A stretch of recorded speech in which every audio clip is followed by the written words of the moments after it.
Hey there, West Michigan. I'm meteorologist Samantha Jacks. Round one of our system snow is done with 2 additional rounds of snow to go this week. That's first going to arrive overnight tonight and into tomorrow morning. Right now, your weather ball is blinking green as we have no change foreseen in temperatures and additional rounds of snowfall in sight. This is a live look at Grand Haven. You can see those thick clouds sitting overhead, but overall much quieter conditions than this time yesterday.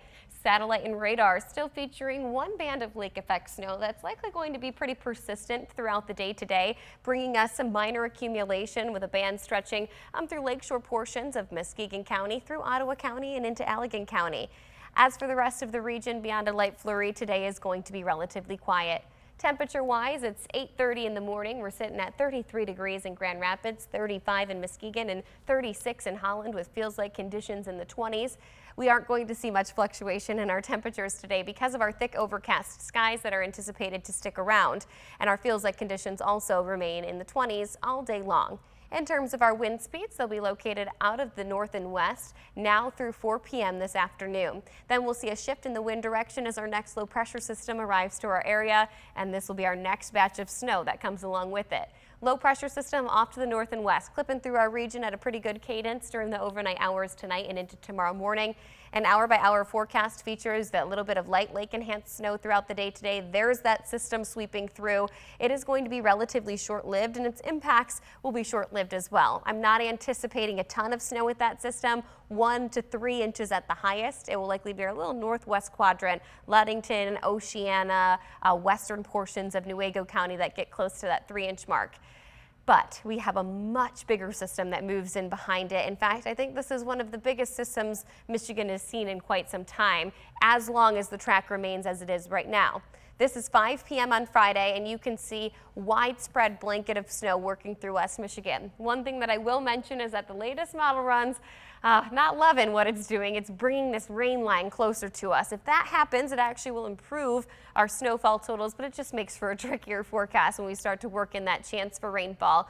Albeit it will be a short-lived chance for rain if that does occur, and I'm really not sold on it. I do believe for the most part we are going to remain as snow.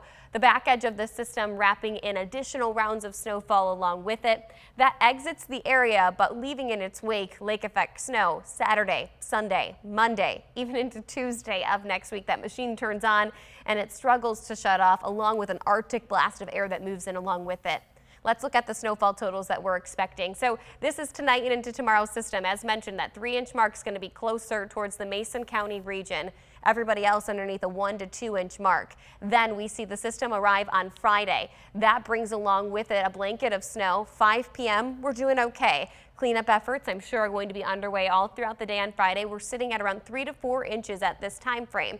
But then during the afternoon hours, Friday into Friday night, we continue to see an additional blanket of snowfall working throughout the region. And this is where our numbers start to get closer to that 10-inch mark, potentially even higher when we start to embed some lake effect snow bands in there. So we really need to be cautious. This is going to be a heavy, wet, dense snow that rolls through, and it will be coupled with 35 to even 45-mile-per-hour wind gusts, creating a high likelihood for power outages.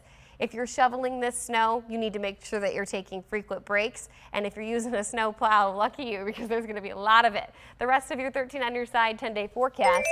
We also have a much cooler air mass that settles into place throughout the 10-day period, with temperatures falling off into the teens. That means our afternoon highs will be feels-like conditions in the single digits. Our overnight lows will be feels-like conditions near -10 degrees. Thanks for joining me today on 13 Plus. I'm meteorologist Samantha Jacks. Chief Meteorologist George Lessons will be back later on tonight.